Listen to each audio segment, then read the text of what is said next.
Look at my Star Trek toys! It's going to live rent-free in my head for the rest of my life. You and everybody else watching this, what's up, folks? Welcome to Look at My Star Trek Toys. Today, we are continuing the arsenal of Star Trek toys given to us by patron Hall of Famer Kevin Miles, who sent me a Kevin piles of amazing Star Trek toys to show to you here on the show. Mike is so excited he left.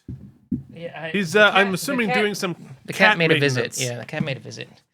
So today we are doing something super fun. I'm very excited about it, and it's something you're going to know because you have seen it on screen on one of our patron watch-alongs. Oh, nice. From a classic Star Trek film that we all enjoyed and my family worked on. So as soon as you're ready to hop over to Toy Cam, but you have to deal with Cat Cam first. Cat Cam is... I didn't recognize the extent of the damage until right now, but we're okay. Today we are going to be unboxing and reviewing a Star Trek First Contact Starfleet Type 2 phaser. Last week we did the Type 2 phaser from Star Trek 5 and 6, but this is the Star Trek 8 Starfleet phaser used to fight the Borg back in time, here from Playmates. In the year 1996, so this actually came out the year before the other phaser came out. And so this is much more reminiscent of the next-gen Dustbuster type phasers that they had a bunch of different versions of them. This is obviously a movie era one. So let's take a look at the box here. And we have activate phaser firing sound, but I remember now Kevin took the batteries out for us, thankfully. But that is the only way this thing has been opened ever before. We have two realistic sounds, stun and disrupt. Yes, that's right. We have authentic recreation of Starfleet's most essential defense weapon. We have light up phased energy beam emitter, level indicator. Oh, that's cool. And new sounds, stun and disrupt. Keith, it clips to your belt or waistband. You're gonna have to demo that somehow. You better think it through. It's not gonna happen. Not gonna happen. My waistband does not show up on camera. Thank you very much. Oh boy! All right, so we've got a bunch of cool information here. Yeah, they really went with the cereal box design. Yeah, because it's for kids. Why wouldn't I agree. you? I wasn't saying it with any sort of jank. No, it's fun. So because you get that new toy on the drive home, you need to do something because you're too excited. You can't rip it open yet. There's no battery, so you got to read. You got to look at the pictures. That is 100% right. Although the batteries were always included, which are really cool. But interesting to note right here is that this was released when Deep Space Nine and Voyager were still on the air. Cool. Actually, this is about where we are in our Deep Space Nine review series. Oh, nice. Right about now, because we're doing episodes around the time frame of Star Trek First Contact, as we mentioned before. So that's the box. We can also see they also released an Enterprise E and a Borg ship this year in Playmates. So we got to get our hands on those as well at some point to review here on the show. Anything interesting here on this side? No, just more stuff. All new stellar design. Okay. I do say so myself. One of the things you have to think about when you're producing these series is you have to keep modifying the stuff that might be toys a little bit so you can sell more toys. So that's why for the movies they had to slightly redesign the uniforms, redesign the ship, redesign the things, because you can sell more stuff. And for the transition from television to film, you have a much higher fidelity, or you did at that point on film, so all the props had to be scaled up a little bit in detail. Okay, so we are boxed in. No seatbelts this time. Thank God. I love this era because there were no seatbelts. Just tape. Just tape and cardboard. That's so much better. Actually, is much better for the environment, at least. It's better for everything. And all right, so we have. Okay. So that's how you collect it on your belt. So the clip is built right into the phaser itself, Yep, or it's looks got a like little it. holster thing. This we do have to unscrew to get to the battery compartment. And, oh, that's interesting. I've never seen this before. It's got instructions on how to replace the light bulb in the phaser. I wonder if you can get an LED Oh wow! version that you could screw into that's adapted to a traditional bulb interface. I bet you can. Yeah, 100%. And got the Star Trek wants your information, wants your data. Rank the shows 1 to 4. 1 equals best. Oh, okay, Mike. Question number 3. Rank the shows. Let's get in trouble here. Original series, Next Gen, Deep Space Nine, and Voyager. Let's hear it. I mean, I've watched the most Deep Space Nine, so that's getting number 1. Right. I think Next Gen gets number 2 for me, followed by OG because it's OG, and then Voyager, which I have no reference point other than the pervy doctor and a Janeway I got in my closet. That's gonna go 4 for now. Okay. All right. I think I'm with you. I with the caveat that I might put Voyager ahead of the original series, only just in terms of like. Well, I don't know. You can get in trouble for that. Original series birthed the whole thing. You got to give it its due. Yeah.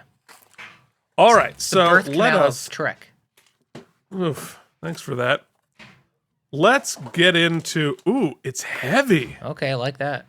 Oh, I like that very much. The clip. Oh, I thought the clip needed to be adjusted, but that is actually the angle of the clip. Huh. Interesting. It really takes up quite a bit of its profile, but It does. So let's. If I put it on. Okay. can you slide that part off? The clip part? No, clip part is built in. Okay. So they always sort of wore it. Sorry, at this angle in their belt, so they want to make sure to always be in danger of lasering off your privates. I believe is how that's worked. Interesting. All right, so we can't use any of these buttons until we replace the batteries, which I believe are in here. So luckily, I'm prepared, and I brought my little box of tiny screwdrivers. So let's get in there and replace these batteries. All right. All right, so we have batteries to go. And here I know they don't match. They're not going to stay in here for very long. All right. Put this back from whence it came. All right. Let us. I like how heavy it is. I like that it feels like a real thing in my hand. It's got a good hand feel.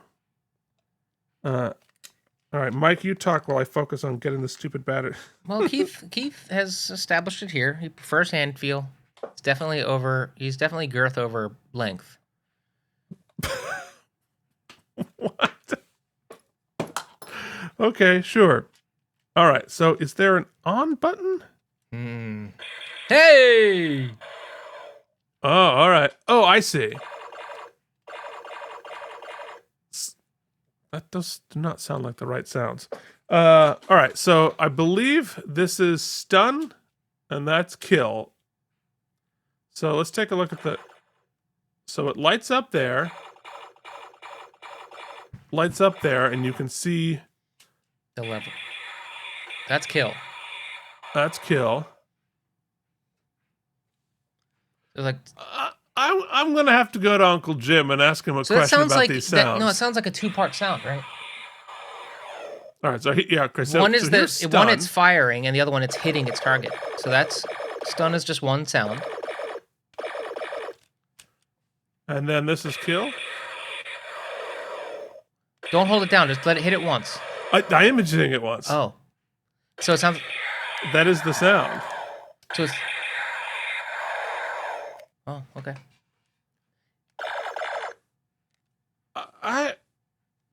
Are those the sounds, folks? You know what? If only I had the entire internet at my disposal. What era is this? This is First Contact. Because as everyone knows, because I talk about it ad nauseum, because I'm just the nerd riding on the coattails of greater people, my uncle was the sound effects designer for all of this. So he made that sound. Mm-hmm. And I don't think that's the right sound. Well, I don't know if this is necessarily right, but I'm clicking on a YouTube that says to phaser. That's the sound of dialing up and down kill to stun.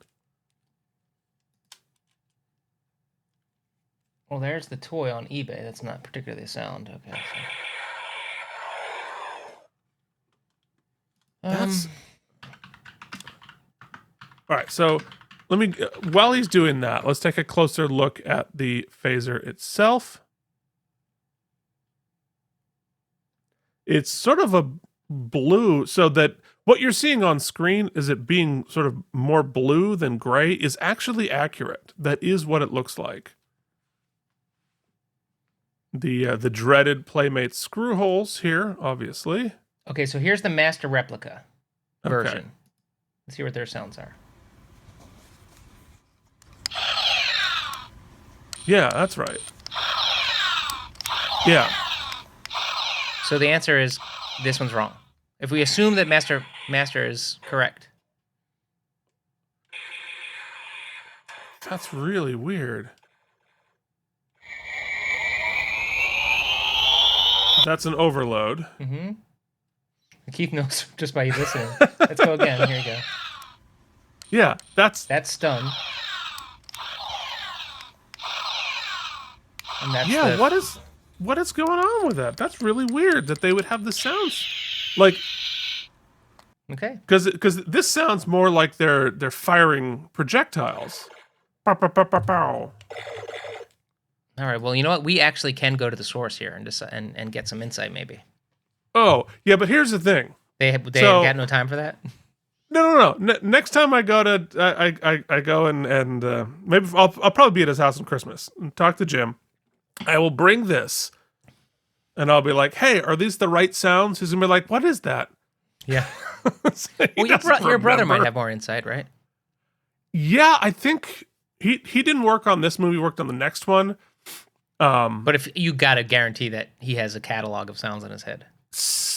Yeah, probably. Yeah, because these are probably close to what they used on Voyager. Because he did mostly Voyager. He worked exclusively, or not exclusively. He worked extensively on Voyager. But yeah, so Jim's got to have a hard drive of the actual sounds, right? He might, if they still. I mean, back up your hard drives, folks, because your hard drives from the '90s are dying. Mm-hmm. So make sure you get that moved on to something else, because once those are gone, they're gone forever.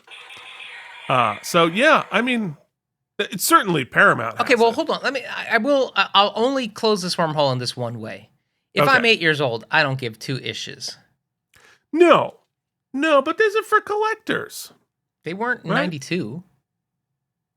Yeah, sure they were. This is 96. I mean, they're individually numbering these things. They know collectors want it. All right, so folks, am I wrong?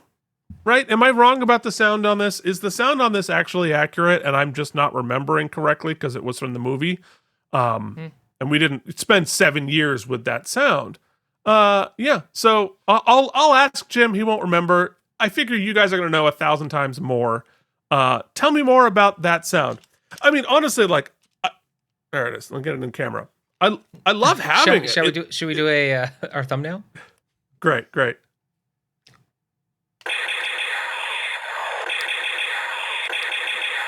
Okay.